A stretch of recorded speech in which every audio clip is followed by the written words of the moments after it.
Hello, you Mayhem Makers. I'm Mindy with Quilting Mayhem, and welcome back to the Kona block of the month. This is our final month, so it's kind of that bittersweet.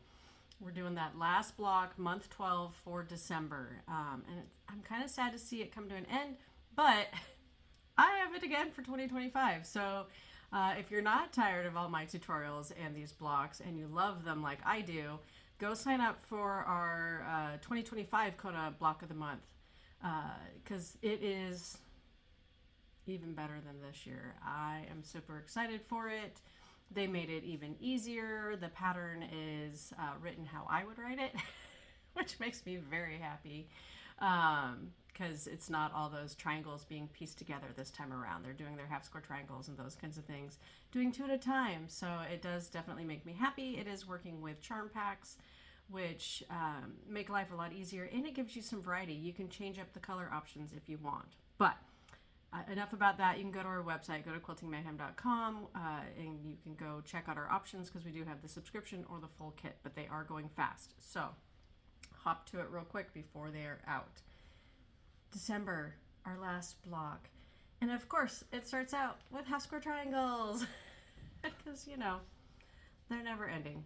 Never ending half square triangles. So if this is the first time watching me, here we go. You're going to draw that line on the wrong side of your background or your lightest fabric, and then you're going to sew 1/4 inch to either side. You're going to have those fabrics right sides together, and then you're going to cut them apart, press them, and trim them. All right, so that's good old step 1, and you're going to follow that same process to make step 2, all the rest of those half square triangles that are just 2 different colors mixed up. And you are, if you're following my method, you are going to get duplicates. Just to warn you, you will have some extras, but you can use these in the border. Like, hold on to these because that border makes a whole bunch of half square triangles. All right, so you're gonna take all those, cut them, press them, trim them, set them aside, and then we're going to do the flying geese. So this block is just half square triangles and flying geese. We've done these. If you followed along, super easy. But we'll walk you through it. So you're going to have that background rectangle in your first square. Remember that diagonal is going to go from this outer point to the center, and you're going to have that drawn line on there, and you're going to sew on the line this time. So you're going to sew right on that line, and then you'll end up trimming off 1/4 inch away from there and pressing it open. That's the first half of that flying geese, and then you'll just repeat. So then you'll put that second square on. So from this outer diagonal to the center, and do the same thing. Make sure you trim that excess off, and then you will have flying geese. I mean, they're super easy this way. I like it. This is where I'm the most successful. I know some of you have problems, but I generally don't have a problem getting my 1/4 inch down here, getting my points to match. If anything, if you're struggling where they're coming out a little too short, what I would suggest is stitching just to this, let's say that's going to be the right side of the line as you have it at your machine. So you want to make this stitch a little bit on the inside so that when you do fold this down, the stitch is actually further down than it needs to be, but that will give you more fabric around your corners. If you go too high into that goose, if you accidentally stitch too far to the inside of like this triangle, background triangle, that's where you'd get not enough fabric, where this then is too short because your seam line has kind of crept up this way, if that makes sense. Trying to give you a visual with fabric schmutz. So hopefully that makes maybe a little more sense in why you want to be on that line, or if anything, just to the bottom end or towards this outer corner end of that flying geese. All right, so I'm going to flip the camera because we're going to lay it out and get this block going together. All right, so hold on, I'll be right back. All right, so as usual, my space is not quite big enough to show all of this without being up on a ladder for the camera. But you're going to get the idea of it. All right, so my suggestion is you're going to make this center what is technically a 4-patch pinwheel. So make sure all your points are coming in to the middle to make that pinwheel. I'm going to sew these together and make this into one large block. Then what's going to happen is two of these geese, the top and the bottom, and that's my iron, is gonna get these triangles sewn onto the end.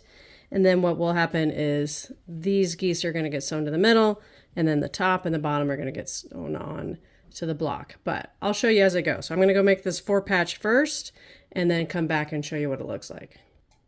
And remember, don't forget to pin that center seam.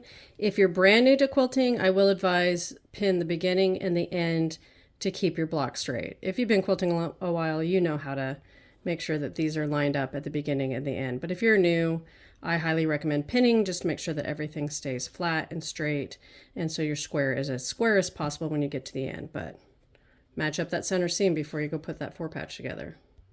All right, so this center 4-patch with those pinwheel half square triangles is done.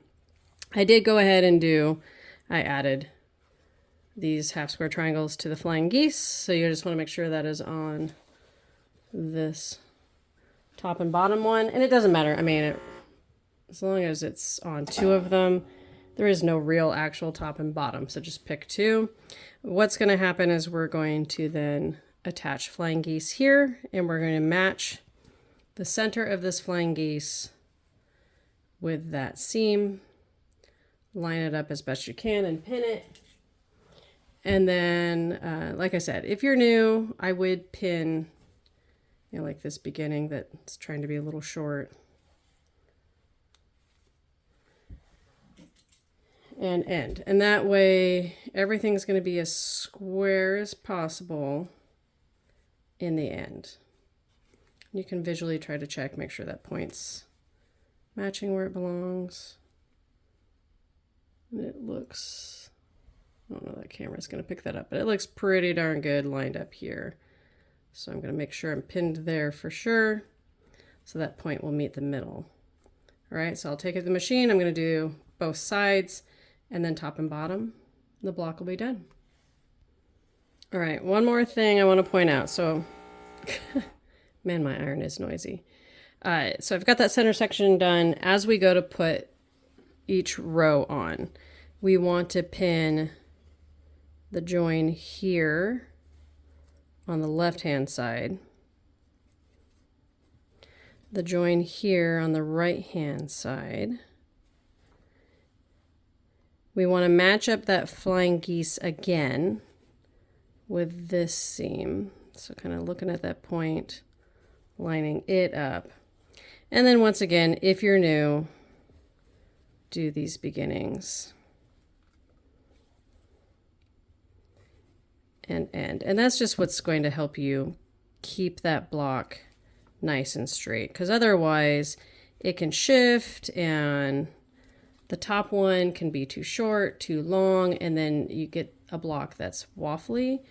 And it just makes things worse and worse as you go in your quilt. So trying to make sure that you keep all your edges lined up and straight is where you want to be. All right, so pin up, get the top and bottom on, and this block will be done.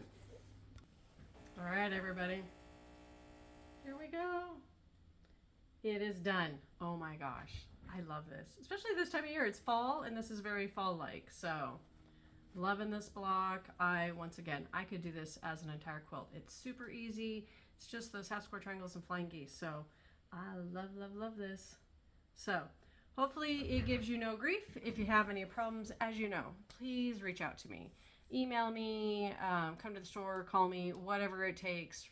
Reach out through Facebook, Instagram, all of those avenues, and ask for help. I will gladly guide you through anything. I can do a one-on-one with you, whatever it takes to have you be happy and successful in this block and the block of the month. If you've got any other problems, make sure you let me know so that we can get you to the end. So hopefully you have been able to keep up and get all your blocks done, and they're ready. You can go put them in whichever layout you're doing. So there are the 2 different layouts that Robert Kaufman suggested. Of course, if you want to do your own, be creative. I recommend it, but share with us. I love seeing you guys be creative, do things differently, or just getting it done. Like, finishing needs to be celebrated. So make sure you're sharing in the Facebook group or on Instagram. Make sure you tag us under Quilting Mayhem. and Mayhem Maker as our hashtags, so we can see what you've got going on.